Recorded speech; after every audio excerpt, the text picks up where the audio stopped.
안녕하세요. 취미로 철학하는 남자입니다. 오늘도 이제 향연의 파우사니아스의 입장을 살펴보도록 하겠는데요. 파우사니아스는 에로스는 두 가지라고 얘기를 하게 됩니다. 그러면서 이제 천상의 에로스와 범속의 에로스가 있는데, 그 중에서도 천상의 에로스만을 찬양해야 한다라는 입장을 가지고 있습니다. 좀 더 자세히 살펴보면 에로스가 두 종류라고 이야기를 하면서 이제 파이드로스의 입장을 부정확하다라고 얘기를 하게 되는데요. 그러면서 이제 에로스가 왜 두 종류인지를 설명을 하게 되는데, 일단 아프로디테가 두 명이라는 거예요. 그래서 이제 천상의 아프로디테와 범속의 아프로디테가 있다고 하는데, 천상의 아프로디테는 우라노스의 딸이고요. 우라노스가 이제 거세당하면서 나타난 아프로디테를 말하고, 범속의 아프로디테는 제우스와 디오네의 딸을 가리킵니다. 그리고 이제 아프로디테에게는 한 명의 에로스가 각각 붙게 되는데, 그래서 이제 천상의 에로스와 범속의 에로스가 있다라는 입장에 놓이게 되는 거죠. 에로스의 특징을 비교를 해보면, 범속의 에로스 같은 경우는 육체적 쾌락을 추구하고요. 천상의 에로스 같은 경우는 지혜와 이제 체력 단련, 이런 것들을 추구하게 됩니다. 범속의 에로스가 육체적 쾌락을 추구하는 이유는요, 그 탄생에 있는데요. 제우스와 디오네의 딸이기 때문에 남성성과 여성성을 동시에 가지고 있다는 거예요. 그렇다 보니까 남성과 여성이 만나게 되면 육체적인 쾌락, 육체적인 관계가 이루어지기 때문에 범속의 에로스는 육체적 쾌락을 추구한다라고 보게 되는 거고요. 천상의 에로스 같은 경우 지혜 추구와 체력 단련을 하는 이유는 우라노스에게서 나타났기 때문이에요. 우라노스는 남성인데 남성에게서 그냥 나타난 존재이기 때문에 어떤 그 성적인 부분에 대한 관심이 없다는 거예요. 그리고 이제 남성성만을 지닌다고 하는데, 고대 그리스 당시에는 남성이 사회를 주도적으로 이끌어 나갔고, 그 다음에 어떤 큰 일들, 사회적인 일이나 어떤 일들에 대해서는 다 남성이 진행을 했습니다.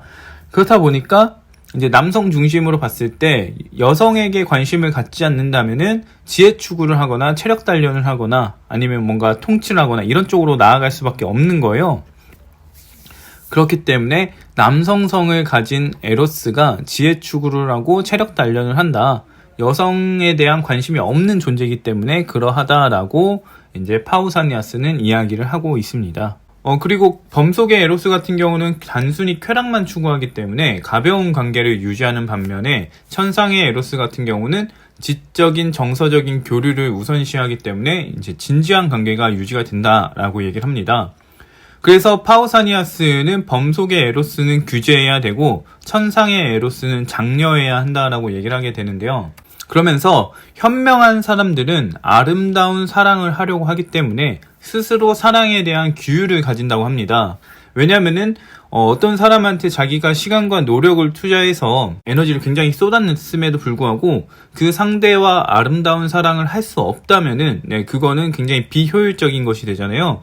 그렇기 때문에 현명한 사람들은 사랑하기 위한 대상에 대한 규율이 엄격하게 있다고 합니다.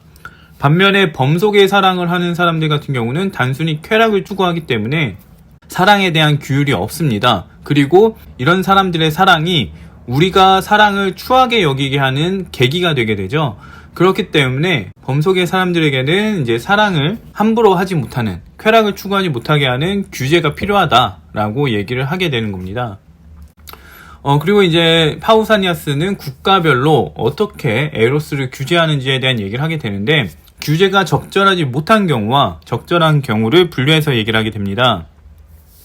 그래서 보면 엘리스라는 나라와 보이오티아라는 나라는 살갑게 대하는 것, 그러니까 사랑을 나누는 것에 대해서 딱히 규제가 없다고 합니다. 왜냐면은 살갑게 대하는 행동에 대해서 설득할 능력이 없고요. 그렇기 때문에 설득하기를 꺼린다는 거예요. 그러니까 자기들이 설득할 수가 없으니까 규제를 하지 않아 버린다는 겁니다. 자기들 알아서 하라는 거죠. 그렇다 보니까 무분별한 사랑들, 아름다운 사랑도 나타날 수 있고 추한 사랑도 나타날 수 있는 상황이 되기 때문에 규제가 적절하지 못한 경우라고 볼 수가 있습니다. 그 다음으로 이오니아의 여러 지역 같은 경우는 살갑게 대하는 것은 물론이고 체력 단련과 지혜 추구를 엄격하게 규제한다고 합니다.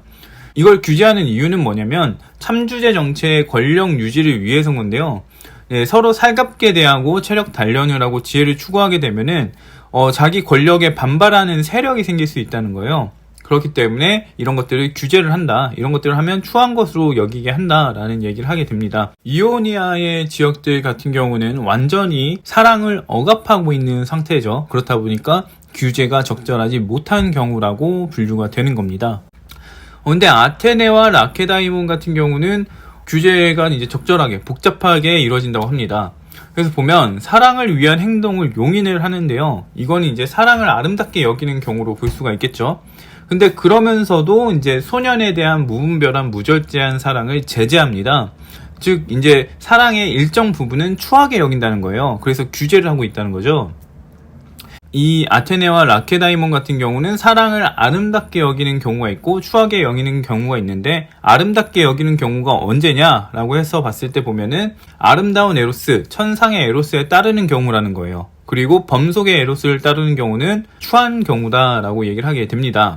그래서 파우사니아스는 결론적으로 천상의 에로스만을 우리가 찬양해야 하고 범속의 에로스는 찬양해서는 안 된다라는 입장을 제시하고 있는 거죠.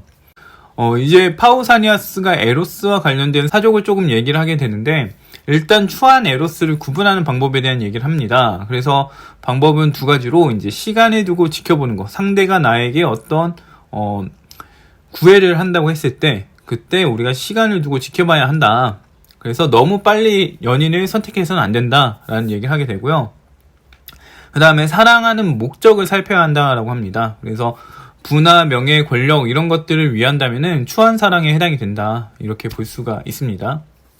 그리고 이제 연인에게 기만당하거나 버림받아도 당당하려면, 그러니까 소년이 자신을 사랑할 사람을 선택을 하게 되는데, 그렇게 선택을 하고도 헤어질 수 있는 거잖아요. 그렇게 헤어졌을 때 우리가 수치스럽지 않고 당당하려면 어떻게 해야 하느냐라는 점에 대해서 얘기를 하게 되는데요. 이거에 대해서 파우사니아스는 대상이 훌륭한 사람이고 그 다음에 그 사람을 통해서 훌륭해질 의도로 선택을 했다면 그 사람에게, 그 연인에게 기만당하거나 버림을 받아도 수치스러운 일이 아니라고 합니다. 왜냐면은 나는 훌륭해지기 위해서 저 사람을 선택을 한 거지 다른 이유가 있었던 게 아닌 거예요. 근데 훌륭해지려고 선택을 했는데 그 사람이 나를 기만했었던 거예요. 즉 저 사람은 자기가 나를 훌륭하게 만들 수 있을 것처럼 얘기를 했는데 실질적으로는 아니었다는 거죠. 그래서 보면은 기만당한 내가 바보 같은 게 아니라 기만한 사람이 나쁜 사람이 되는 상황이 되는 거예요. 그래서 내가 뭐 순진했다고도 볼 수 있고 그랬겠지만 훌륭해지려는 그런 노력의 일환으로 보여지기 때문에 오히려 더 이 사람은 연인에게 기만당함을 통해서 좀 더 훌륭한 성품을 지녔다라는 점을 드러내게 될 수 있다라고 얘기를 하게 되는 거예요. 반면에 연인을 선택한 이유가 돈이라던가 외모라던가 권력이라고 한다면은 이런 것들로 인해서 기만을 당했을 때, 원래 돈이 없는데 돈이 있는 척 했던 거예요. 그래서 이제 그렇게 기만당해서 나 얘 돈이 없어서 못 만나겠다 이렇게 한다면은 다른 사람들이 봤을 때 쟤는 돈을 밝히는 사람이었구나 라는 점이 드러나기 때문에 오히려 수치스러워지게 된다라고 얘기를 했던 거죠. 아무튼 파우사니아스의 입장은 여기까지고요. 다음번에는 에릭 시마코스의 입장에 대해서 정리해 보도록 하겠습니다.